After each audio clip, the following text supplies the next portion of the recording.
je pense qu'on peut et on doit même croire que l'Église est occupée,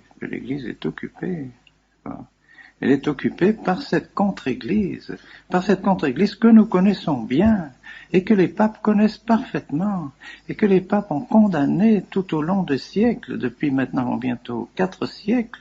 L'Église ne cesse de condamner cette contre-Église qui est née avec le protestantisme surtout, qui s'est développée avec le protestantisme et qui est à l'origine de toutes les erreurs modernes, qui a détruit toute la philosophie et qui nous a entraînés dans toutes ces erreurs que nous connaissons, que les papes ont condamnées, libéralisme, socialisme, communisme, modernisme, sionisme, que sais-je, moi, nous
les papes ont tout fait pour condamner cela, et voilà que maintenant, ceux qui sont sur les sièges de ceux qui ont condamné ces choses-là, eh bien, sont maintenant d'accord, pratiquement, avec ce libéralisme et avec cet œcuménisme. Alors, on ne va pas accepter ça.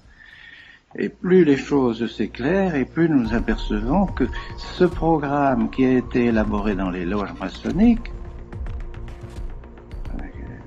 tout ce programme a été élaboré, toutes ces erreurs ont été élaborées dans les loges maçonniques, eh bien, on s'aperçoit tout doucement, et avec des précisions de plus en plus grandes, qu'il y a tout simplement une loge maçonnique au Vatican.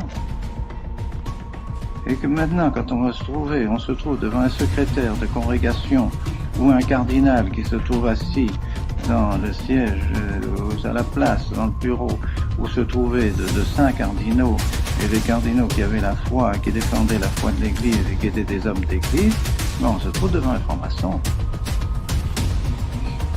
Alors, est-ce que c'est la même chose? Alors c'est bien, ils brandissent la même obéissance. Oui, autrefois, on nous disait d'obéir à la foi, on nous faisait faire le serment antimoderniste, on nous faisait faire les professions de foi, et tout ça. Maintenant, c'est ces gens-là, qu'est-ce qu'ils font? Quelle foi ils nous demandent de professer? Plus la même.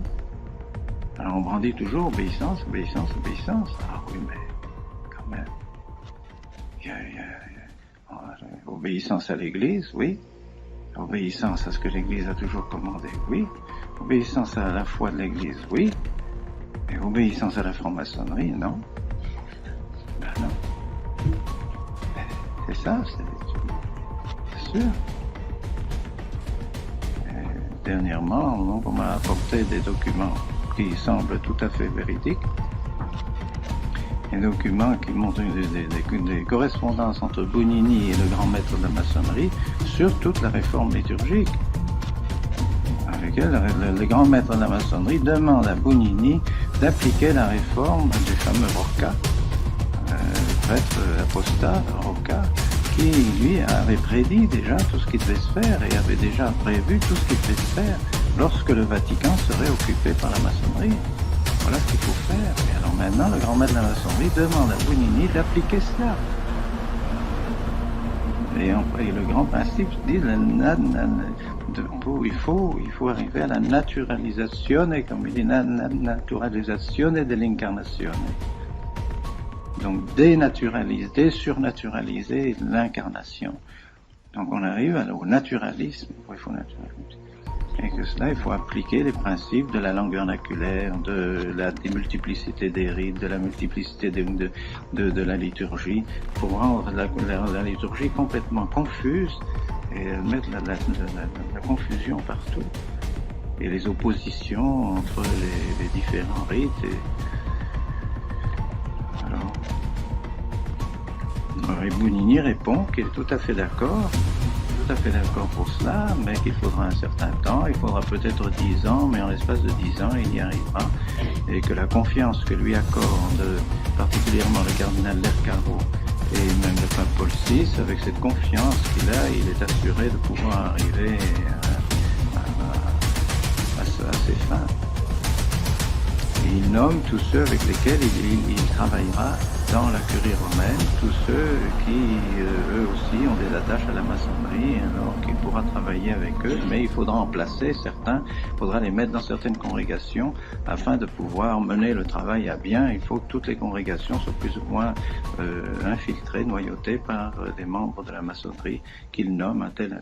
Il faudra chasser celui-ci, parce que celui-là nous gêne, il est contre nous, alors il faudra le faire mettre dehors. Il faudra supprimer la congrégation des rites, mais c'est pas la congrégation des rites, c'est la congrégation des sacrements, et il a réussi à supprimer la congrégation des sacrements pour tout mettre sous la congrégation des rites, parce que quand tout mettre sous son autorité. Tout ça, il le dit dans les lettres au grand maître de la maçonnerie. Alors,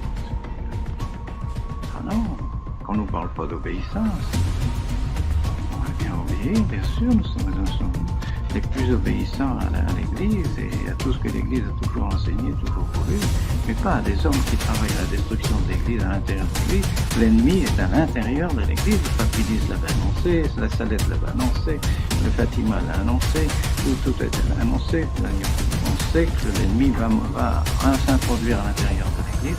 Eh bien, il y est. Alors qu'ils ne viennent pas demander... faut arrêter les ordinations. Qui demande d'arrêter les ordinations? Qui demande de ne plus faire de bons prêtres? Qui? C'est Saint-Esprit ou c'est le diable? C'est clair, quoi. C'est clair. Est-ce que un pouvoir normal dans l'Église peut demander à un évêque de ne plus faire de bons prêtres? Est-ce qu'un pouvoir normal dans l'Église peut demander une chose pareille? Peut demander de supprimer les séminaires, des séminaires qu'ils savent, bon, ils le savent, ils l'ont dit, c'était les bons séminaires, ils savent que la doctrine qu'on vous enseigne est la vraie doctrine, ils le savent, ils l'ont écrit, ils savent parfaitement, ils l'ont écrit dans le rapport des visiteurs, les visiteurs l'ont dit, ils ont fait un excellent rapport en faveur du séminaire, c'est ce que le cardinal Garonne m'a dit à moi-même quand il m'a demandé de venir à Rome, il a dit oui, le rapport est bon, nous savons que le séminaire est bon, etc. Alors, pourquoi faire des séminaires? Tout simplement parce que nous ne voulons pas suivre ces orientations maçonniques de l'œcuménisme, toutes ces orientations nouvelles qui ont été forgées dans les loges maçonniques. Alors on veut fermer le séminaire. Non, c'est pas possible. Ça vient pas du Saint-Esprit, ça vient pas de l'Église, c'est pas l'Église qui nous demande de fermer le séminaire. C'est pas l'Église, c'est pas le pape. En tant que pape, ce sont pas ceux qui sont écrits en tant qu'ils sont vraiment les successeurs de ceux qui étaient avant eux, non.